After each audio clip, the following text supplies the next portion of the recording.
आपको कई बार यह हैरानी होती होगी कि सारे के सारे न्यूज चैनल्स एक जैसे प्रोग्राम क्यों दिखाते हैं।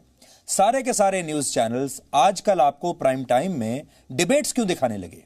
सब न्यूज चैनल्स पर अगर आप देखेंगे बड़ी संख्या में लोग बैठ जाते हैं, 8, 10, 15 लोग एक साथ बैठ गए, फिर वो डिबेट करते हैं, एक दूसरे का अपमान करते हैं और आपको वही फीलिंग आती है जैसे आप कहीं किसी मोहल्ले में सड़क पर हो रहे किसी लड़ाई झगड़े को देख रहे हैं।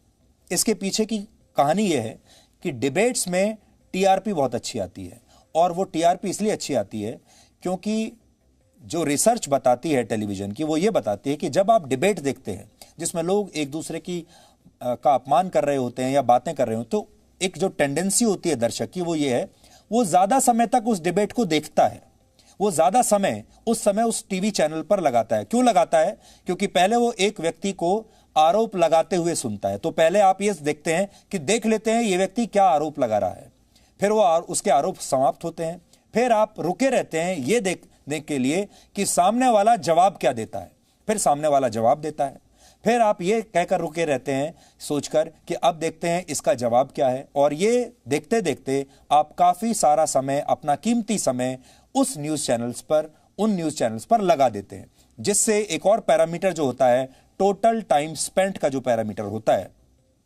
वो उस चैनल का बढ़ जाता है, जिसकी वजह से टीआरपी भी बढ़ जाती है। इसलिए जो डिबेट्स हैं वो टीआरपी मॉडल का श्योर शॉट फॉर्मूला है। अगर आप डिबेट करेंगे और अगर वो डिबेट मनोरंजक हुए, अगर उनमें चीखा चिल्ली हुई, उनमें एक दूसरे के लिए अपमानजनक सस्ती भाषा का प्रयोग हुआ, तो टीआरपी की गारंटी है।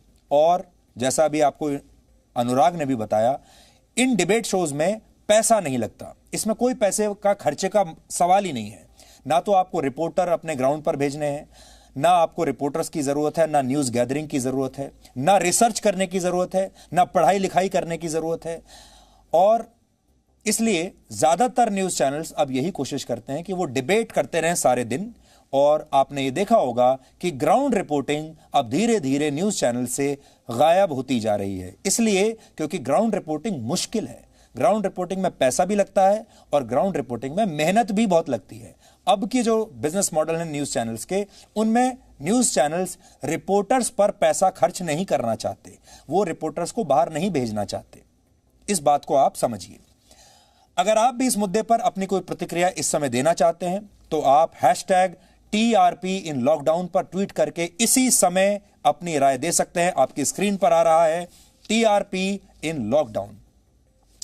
आप सबके लिए यह गंभीर मुद्दा इसलिए है क्योंकि ये पूरा की पूरा जो बिजनेस मॉडल बनाया गया है, पूरा की पूरा बिजनेस मॉडल पैसे के लिए बनाया गया है, और यहां पैसा जो लिया जा रहा है वो आपके नाम पर लिया जा रहा है। यहां पर कमोडिटी प्रोडक्ट आप हैं। आपको ऐसा लगता है कि आप मुफ्त में ये न्यूज चैनल्स देख रहे हैं और आपको कोई पैसा नहीं खर्च करना पड़ रहा, लेकिन आप ये भूल गए कि ये सब कुछ पूरे मॉडल में आप प्रोडक्ट हैं। आप ये न्यूज चैनल देख रहे हैं, इसी चीज का पैसा न्यूज चैनल अपने एडवर्टाइजर से ले रहा है। अब यहां एक सवाल यह भी है कि अगर न्यूज चैनल्स खुद में सुधार कर भी लें और आपको सच्ची और साफ सुथरी खबरें दिखाने भी लगें, तो क्या न्यूज चैनल्स को पहले जैसी टीआरपी मिलेगी? और क्या टीआरपी मापने के लिए जो व्यवस्था फिलहाल लागू है, क्या वो व्यवस्था पर्याप्त है? क्या वो व्यवस्था उन लोगों को प्रोत्साहित करती है जो अच्छी खबरें दिखा रहे हैं, जो सच्ची खबरें दिखा रहे हैं? जवाब है नहीं। अगर आपने सच्ची खबर दिखाई, साफ सुथरी खबर दिखाई, डिबेट्स करने बंद कर दिए, तो आपकी टीआरपी शर्त या जमीन पर आ जाएगी। जमीन पर आ जाएगी तो एडवर्टाइजर्स को लगेगा कि लोग आपको देख नहीं रहे, और एडवर्टाइजर्स आपके यहां विज्ञापन नहीं देंगे। जब विज्ञापन नहीं देंगे, आपको पैसा नहीं मिलेगा, आपके लिए अपने रिपोर्टर्स की तनख्वाह देना भी मुश्किल हो जाएगा। धीरे धीरे आप मजबूरी में वापस डिबेट शुरू करेंगे, वापस सस्ती खबर देना शुरू करेंगे। जैसे ही सस्ती और मनोरंजक खबरें देंगे, टीआरपी बढ़ने लगेगी, विज्ञापन वापस आ जाएंगे, पैसा आने लगेगा, और उसके बाद लोग सोचेंगे यही मॉडल सही है। इस समय पूरे देश के 44,000 घरों में टीआरपी को मापने वाले मीटर हैं, और इन घरों में कुल मिलाकर 1,80,000 लोग रहते हैं, और ये 1,80,000 लोगों की जेब में ही आपकी पसंद और नापसंद की चाबी है। यानी ये देश की जनसंख्या का सिर्फ 0.1% है। अब आप सोचिए कितने कम लोग इतने कम लोग ये कैसे तय कर सकते हैं कि आपको क्या दिखाया जाना चाहिए और क्या नहीं दिखाया जाना चाहिए, क्या मॉडल सफल है, क्या असफल है। भारत में जनसंख्या के हिसाब से सबसे छोटी लोकसभा सीटों में से एक है अंडमान और निकोबार। यह सबसे छोटी लोकसभा सीट है जहां वोटर्स की संख्या सिर्फ 2.5 लाख है। अब 1,80,000 लोगों की पसंद और नापसंद को अंतिम मान लेना ऐसा ही है जैसे सिर्फ अंडमान और निकोबार के लोग भारत के लोकसभा चुनाव में वोट डालें और सिर्फ इन्हीं एक सीट की वोटों के आधार पर पूरे भारत के लोकसभा चुनावों की पसंद और नापसंद मान ली जाए। यह बिल्कुल वैसा ही है। टेलीविजन के विज्ञापनों का सालाना बाजार 32,000 करोड़ रुपए है। बहुत बड़ा बिजनेस है। 32,000 करोड़ दांव पर लगे हुए हैं। इसलिए हम आपको कह रहे हैं यह सारा खेल पैसे का है। इसे अगर हम उन 1,80,000 लोगों के बीच बराबर बांट दें जिनके घर में टीआरपी मापने वाले बैरोमीटर लगे हैं, तो हर व्यक्ति के हिस्से में 17,77,777 रुपए आएंगे। हर एक व्यक्ति की जो कीमत है चैनल देखने की, पसंद करने की और नापसंद करने की, वो है 17,77,000 रुपए। लेकिन दुर्भाग्य यह है कि इन लोगों को शायद इस बात का एहसास ही नहीं है कि इनकी कीमत इतनी ज्यादा है और ये बेचारे लोग 500 रुपए लेकर अपनी पसंद और नापसंद को बेच देते हैं और बाकी के बड़े बड़े चैनल और एडवर्टाइजर्स यहां से करोड़ों रुपए कमा लेते हैं। इस बाजार में न्यूज चैनल की जो हिस्सेदारी है, ये तो जो 32,000 करोड़ है, ये तो पूरे टीवी इंडस्ट्री की कमाई है, यानी पूरा न्यूज इंडस्ट्री जो है उसकी नेटवर्थ है। लेकिन न्यूज चैनल की हिस्सेदारी इस 32,000 करोड़ में से बहुत छोटी है। जैसा हमने आपको पहले बताया था, लगभग वही 10%।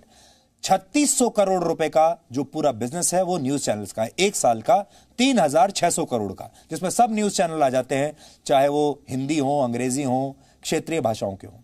अगर इसे भी इन 1,80,000 लोगों के बीच बराबर बांट दिया जाए तो सबके हिस्से में 2-2 लाख रुपए आएंगे। यानी टीआरपी को प्रभावित करने के नाम पर जो लोग 400 या 500 रुपए में बिक जाते हैं, उन्हें खुद नहीं पता कि वो जो कर रहे हैं उसका कुछ थोड़े से लोग कितना फायदा उठा रहे हैं और कैसे करोड़ों रुपए कमा रहे हैं। सब कुछ आपकी पसंद के आधार पर। टीआरपी की यह रेस पत्रकारिता के लिए भस्मासुर के जैसी है। किसी न्यूज चैनल की सफलता का पैमाना टीआरपी को मान लिया गया है, जबकि सच यह है कि जब टीआरपी को मापने की शुरुआत हुई थी तो इसका मकसद दर्शकों के बीच किसी चैनल की लोकप्रियता मापना नहीं था, बल्कि यह व्यवस्था एडवर्टाइजर्स के लिए बनाई गई थी, जबकि दर्शकों का इससे कोई लेना देना ही नहीं था और ना ही पत्रकारों का इससे कोई लेना देना था। लेकिन आज टीआरपी के दम पर ही हर चैनल खुद को नंबर 1 साबित करने में जुटा है और जो पत्रकार हैं, जो न्यूज चैनल्स के न्यूज रूम्स में जो एडिटर हैं, जो आपके लिए खबरें बनाते हैं, प्रोग्राम्स बनाते हैं, उन सब के दिमाग में एक बात रहती है कि कौन सा प्रोग्राम ज्यादा टीआरपी लाएगा। उस हिसाब से उस प्रोग्राम की प्लानिंग होती है, इसलिए नहीं कि किस न्यूज से आपको फायदा होगा। न्यूज चैनल्स के रूप में इस समय पूरे देश में सच के अलग अलग संस्करण बेचने वाली 400 से ज्यादा दुकानें चल रही हैं जो अपने आप को न्यूज चैनल कहती हैं। टीवी पर जो न्यूज दिखाई जाती है उसके विज्ञापन का बाजार इस समय 3,640 करोड़ रुपए के आसपास का है, जबकि टीवी पर विज्ञापन का कुल बाजार 32,000 करोड़ रुपए का है। और ये 400 न्यूज चैनल्स विज्ञापन के इसी बाजार में अपना अपना छोटा सा हिस्सा ढूंढ रहे हैं। किसे कितनी टीआरपी मिलेगी और किसे कितना विज्ञापन, ये दोनों व्यवस्थाएं समानांतर चलती हैं और इसी की लड़ाई ने पत्रकारिता की आज ये हालत कर दी है कि आज एक न्यूज चैनल का एडिटर आपको एक एक्टर की तरह दिखता है। एक एंकर आपको न्यूज एंकर नहीं, पत्रकार नहीं, एक एक्टर जैसा दिखता है, क्योंकि अब उसे स्क्रीन पर एक्टिंग करनी पड़ती है, क्योंकि उस एक्टिंग के दम पर ही टीआरपी आती है। स्थिति यह हो गई है कि न्यूज रूम में जो पत्रकार आपके लिए प्रोग्राम्स बनाते हैं, न्यूज बुलेटिन्स बनाते हैं, उनकी हालत एक फिल्म प्रोड्यूसर और एक फिल्म डायरेक्टर जैसी हो गई है। पत्रकारिता जैसी कोई बात ही नहीं रही। जैसे जैसे टीआरपी बढ़ती है वैसे वैसे चैनल के पास विज्ञापन के रूप में ज्यादा पैसा आता है और जैसे टीआरपी घटती है ये पैसा भी कम होने लगता है। मैकेनिज्म वही है जो फिल्मों का होता है। भारत में जिन 1,80,000 लोगों के घरों में ये मीटर लगे हैं, टीआरपी मीटर, उन घरों का चुनाव 2011 के सेंसस यानी जनसंख्या जब गिनी गई थी उस जनगणना के आधार पर किया गया है। इस जनगणना के आधार पर ही इन घरों को इनकी आर्थिक और सामाजिक स्थिति के आधार पर बांटा गया। लेकिन जो लोग हर महीने 400 से 500 रुपए लेकर टीआरपी को प्रभावित करने के लिए तैयार हो जाते हैं, यानी बिक जाते हैं, जाहिर है उनकी आर्थिक स्थिति अच्छी नहीं होती होगी। टीआरपी मीटर्स की देखरेख की जिम्मेदारी जिस संस्था के पास है, अगर उस संस्था का कोई वर्तमान या पूर्व कर्मचारी न्यूज चैनल्स के मैनेजमेंट के साथ मिली भगत कर ले तो वो कई घरों को प्रभावित कर सकता है। जिस टीआरपी घोटाले की वजह से न्यूज चैनल्स की टीआरपी पर प्रतिबंध लगाया गया है, उसकी शुरुआती जांच में भी इसी मिली भगत की बात सामने आई है कि न्यूज चैनल्स का जो मैनेजमेंट है और जो एजेंसियां हैं जो इन मीटर्स को लगाती हैं और इनको सुपरवाइज करती हैं, उनके कर्मचारियों के बीच में मिली भगत हो गई और ये कर्मचारियों ने उन घरों के लोगों को 500-500 रुपए रिश्वत देकर खरीद लिया। अब जाहिर है इन्होंने मीटर भी ऐसे लोगों के घरों में लगाए हुए हैं जो वाकई में इस तरह की खराब आर्थिक स्थिति से गुजर रहे हैं कि उन्हें 500 रुपए भी बहुत बड़े लगते हैं। आप जानते हैं जो ऐसे लोग हैं जिन्हें पैसे की जरूरत नहीं, जो पढ़े लिखे लोग हैं, वो शायद अपने घर में टीआरपी मीटर नहीं लगवाएंगे और अगर लगवाएंगे भी तो बदले में मोटा पैसा या फीस मांगेंगे। इसलिए इस तरह के घरों में ये टीआरपी मीटर लगाए जाते हैं। इसलिए अब सवाल यह है कि समस्या का समाधान क्या है। भारत में इस समय करीब 25 करोड़ ऐसे घर हैं जहां पर टेलीविजन देखा जाता है। 25 करोड़। इनमें से 5 करोड़ घरों के पास प्राइवेट डीटीएच यानी डायरेक्ट टू होम की सुविधा है। जो डीटीएच के सेट टॉप बॉक्सेस हैं 5 करोड़ घरों में लगे हुए हैं और 4 करोड़ घरों में दूरदर्शन का फ्री डिश लगा हुआ है जिसके माध्यम से लोग टीवी देखते हैं। यानी कुल मिलाकर भारत में 9 करोड़ परिवारों के पास डीटीएच है, सेट टॉप बॉक्स। अब एक समाधान यह है कि इन सभी डीटीएच वाले घरों के सेट टॉप बॉक्स में कोई ऐसी चिप लगा दी जाए एक नई टेक्नोलॉजी के जरिए जो ये रिकॉर्ड कर ले कि किस घर में कौन सा चैनल कितनी देर देखा जा रहा है। इससे टीआरपी के आंकड़ों का जो सैंपल साइज है वो विशाल हो जाएगा। आज जो सैंपल साइज है वो है 44,000, जो कि इस विशाल देश के मुकाबले बहुत छोटा है। लेकिन अगर इन 9 करोड़ घरों में ये चिप लग जाए तो आप सोचिए ये सैंपल साइज 9 करोड़ हो जाएगा। तब आपको ये पता चलेगा कि ये देश वाकई में क्या देखना चाहता है और तब आपको न्यूज चैनल्स में भी बदलाव दिखेगा। लेकिन इसमें एक बड़ी बाधा ये है कि ये सभी डीटीएच जो सेट टॉप बॉक्सेस हैं ये वन वे टेक्नोलॉजी पर काम करते हैं। यानी इन सेट टॉप बॉक्सेस के माध्यम से डाउनलिंक तो संभव है लेकिन आप अपना डेटा बाहर नहीं भेज सकते। अगर इस टेक्नोलॉजी को बदला जाए तो इस पर बहुत खर्चा आएगा और यह खर्च या तो ब्रॉडकास्टर्स को उठाना होगा या फिर एडवर्टाइजर्स को उठाना होगा या फिर बार्क को उठाना होगा जिस एजेंसी के काम ये पूरा की पूरा डेटा आएगा। लेकिन आप जानते हैं हमारे देश में सुधार के नाम पर पैसा खर्च करने की आदत किसी को नहीं है। इसलिए इस टेक्नोलॉजी के लिए कोई पैसा नहीं खर्च करना चाहता और इसीलिए यह टेक्नोलॉजी कभी हमारे देश में आई ही नहीं। इसलिए हो सकता है 12 हफ्तों के बाद भी इस व्यवस्था को पूरी तरह से बदलना संभव ना हो। इसमें हो सकता है छोटी मोटी फाइन ट्यूनिंग हो जाएगी लेकिन लगभग व्यवस्था यही रहेगी।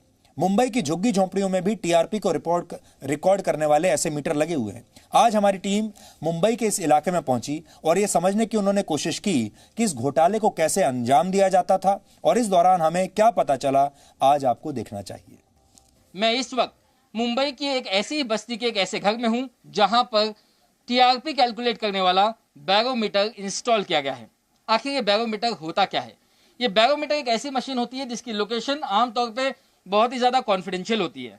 हालांकि हमें ये मौजूदा लोकेशन मुंबई पुलिस ने दर्ज की एफआईआर के बाद ही पता चली है। जहां पर भी ये बैरोमीटर इंस्टॉल किए जाते हैं आमतौर पर ये देखा गया है कि एजेंसियां उस परिवार को महीने के 300 से 400 रुपए अदा करते हैं ताकि इस पैसे से वे अपने बिजली के बिल का भुगतान कर सकें और बदले में अपने घर पर इस बैरोमीटर को इंस्टॉल कर सकें। देखा यह भी गया है कि आमतौर पर मिडिल क्लास या अपर मिडिल क्लास के जो परिवार हैं वो अपने घरों में 300-400 रुपए प्रति माह के लिए इस बैरोमीटर को इंस्टॉल नहीं करते और यही वजह है कि जो झुग्गी झोपड़ियां हैं या जहां पर जो लोग आर्थिक रूप से कमजोर हैं, आर्थिक रूप से संपन्न नहीं है, ऐसे घरों में ही इस बैरोमीटर को इंस्टॉल किया जाता है जिन्हें महीने के 300 से 400 रुपए दिए जाते हैं। तो आपने देख लिया खुद अपनी आंखों से कैसे घरों में ये टीआरपी के बैरोमीटर लगे हुए हैं और ये जो घर हैं और जो लोग यहां देख रहे हैं, चाहे वो एक सेटिंग के जरिए, भ्रष्टाचार के जरिए देख रहे हैं या अपनी पसंद से भी देख रहे हैं, ये लोग तय करते हैं कि न्यूज चैनल्स पर कैसी न्यूज चलेंगी।